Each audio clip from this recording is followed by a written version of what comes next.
তদবির করে, বশীকরণ করে, মন্ত্র করে, জাদু করে প্রিয় মানুষকে, আপন মানুষকে বশ করা, তাকে বৈবাহিক জীবনে আবদ্ধ করা, তাকে বিয়েতে রাজি করানো, এই বিষয়টি জায়েজ আছে কিনা, কোরআন সুন্নাহ কি বলে এবং আপনার করণীয় কি, কোন পন্থা অবলম্বন করবেন।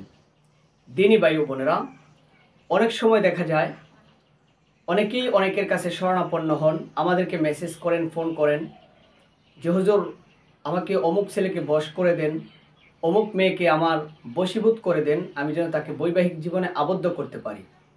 তো এইভাবে আমাদেরকে এবং কমেন্টে বিভিন্ন জায়গায় বিভিন্ন দিকে আপনারা দৌড়াদৌড়ি করেন এবং তদবির নিয়ে থাকেন। তো এই বিষয়টি জায়েজ হবে কিনা।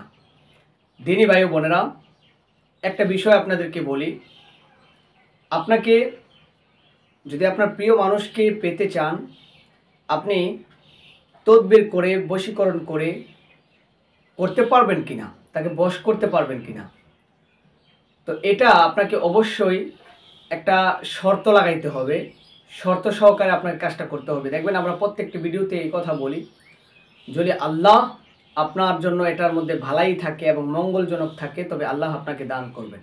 ঠিক তেমনিভাবে আপনি আল্লাহর উপরে শরণাপন্ন হবেন, বিশ্বাস করবেন। তদবির তো একটা উসিলা, মহান রব্বুল আলামিন তদবির ছাড়া কোনো কিছুই, মানে উসিলা ছাড়া কোনো কিছু আল্লাহ তাআলা দুনিয়ার মধ্যে কিছু করেন না। যে কোনো একটা উসিলার মাধ্যমে মহান আল্লাহ তাআলা আমাদেরকে আমাদের নিজেদের আশা আকাঙ্ক্ষাগুলো আল্লাহ কবুল করে থাকেন। তো আপনারা যারা পছন্দের মানুষকে বিয়ে করতে চান, হ্যাঁ, স্বামীকে বশ করতে চান, প্রিয় মানুষকে আপনারা আয়ত্ত করতে চান, আপনারা এই বিষয়টি করার জন্য অবশ্যই সর্বপ্রথমে ইস্তেখারার মাধ্যমে শর্ত লাগিয়ে আল্লাহ তাআলার দরবারে ইস্তেখারা করতে হবে, প্রার্থনা করতে হবে। সেটা কিভাবে? কারণ আপনি আমি যেটা চাচ্ছি এটা আমার জন্য মঙ্গলজনক নাও হইতে পারে, আমার জন্য ভালাই এখানে নাও থাকতে পারে। আল্লাহ বলেন ওয়াসা আন তুহিব্বু শাইআন ওয়া হুয়া খায়রুল লাকুম, হে বান্দারা তুমি যেটাকে ভালো মনে করতেছো ওইটা আসলে তোমার জন্য ভালো না। বাহ্যিকভাবে এটা তোমার জন্য ভালো হইতে পারে, সাময়িকের জন্য তোমার জন্য ভালো হইতে পারে, কিন্তু এই চাওয়াটা, এই আশা আকাঙ্ক্ষাটা তোমার জন্য খারাপ। তো আপনি যখন ইস্তেখারা করলেন, আল্লাহর কাছে প্রার্থনা করলেন, দোয়া করলেন যে আল্লাহ অমুক ছেলেকে আমার ভালো লাগে, পছন্দ, অমুক মেয়েকে আমি বিয়ে করতে চাই, সহধর্মিনী হিসেবে কবুল করেন আল্লাহ, যদি আমার জন্য কল্যাণকর হয়ে থাকে, যদি আমার জন্য মঙ্গলজনক হয়ে থাকে, এইভাবে প্রার্থনা করলেন এবং তদবির করলেন, তদবির করিয়ে নিলেন যে কোনো কারো মাধ্যমে। সেটা যদি হয় কোরআন সুন্নাহ এবং হাদিস মোতাবেক তদবির, তাহলে আপনার জন্য এটা এক প্রকার জায়েজ আছে। ঠিক আছে দিনদার ভাই বোনেরা। আর যদি আপনি জাদু মন্ত্র কুফরি ওই কাজের ক্ষেত্রে কোনো তদবির নেন, কোনো খারাপ উদ্দেশ্য হাসিল করার জন্য তদবির নেন, তাহলে এটা আপনার কখনোই জায়েজ হবে না, আপনার গুনাহ হবে। আপনার উদ্দেশ্য হাসিল হইতেও পারে, নাও হইতে পারে। আর কোরআন সুন্নাহ মোতাবেক শরীয়ত সম্মত তদবির নিয়ে আপনি উপকৃত হইলেও আলহামদুলিল্লাহ, উপকার না পাইলেও আলহামদুলিল্লাহ। কেননা আমরা তো ঈমানদার, আমরা তো মুসলমান, আমরা এই বিষয়টা বুঝতে পারি যে আল্লাহ যদি আমার জন্য এটা ভালাই থাকে, মঙ্গলজনক হয়ে থাকে, তবে আল্লাহ আমার আশা আকাঙ্ক্ষা কবুল করবেন। আর যদি মঙ্গলজনক না হয়ে থাকে, আল্লাহ আমাকে এই বিষয়টা দেন নাই, আলহামদুলিল্লাহ, শুকরিয়া। আমি আমার চেষ্টা করে গেছি কিন্তু মহান আল্লাহ তাআলা আমাকে দেন নাই, এখানেও আলহামদুলিল্লাহ। আর যদি আল্লাহ দিয়ে দেন তাহলে তো আমার জন্য এটা ভালো, এই জন্য আল্লাহ আমাকে দিয়ে দিয়েছেন।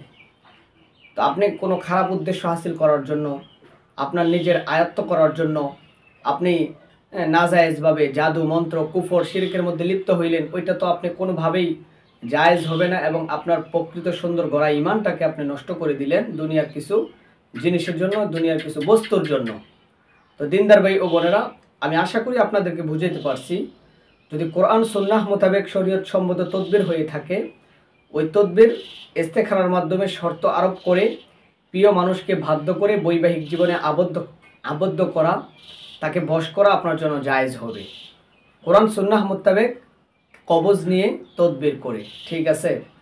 আর যদি কোরআনের বাহিরে কোনো তদবির হয়ে থাকে, কোরআন সুন্নাহ ছাড়া যদি কোনো তদবির হয়ে থাকে, আপনার গলদ নিয়ত থাকে, খারাপ উদ্দেশ্য থাকে, তাহলে ওটা কখনো জায়েজ হবে না, বরঞ্চ আপনার ঈমানটা নষ্ট হয়ে যাবে।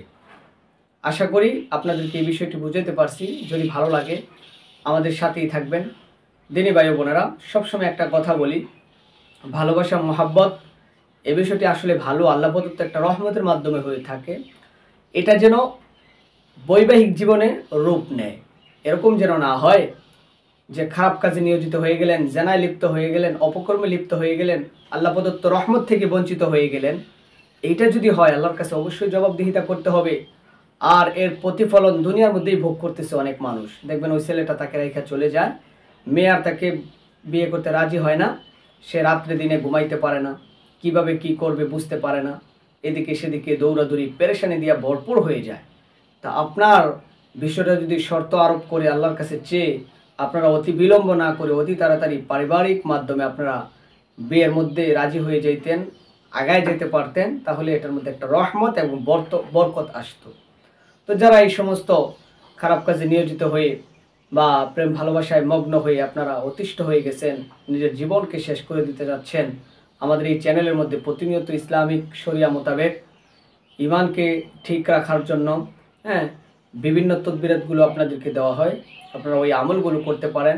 কোনো বিষয় জানার জন্য চ্যানেলের ভিডিওর কমেন্ট বক্সে ইনশাল্লাহ কমেন্ট করবেন। আপনাদেরকে সঠিক তথ্য দিয়ে সাহায্য সহযোগিতা করার চেষ্টা করব। আল্লাহ আমাদেরকে সহি বুঝ দান করেন।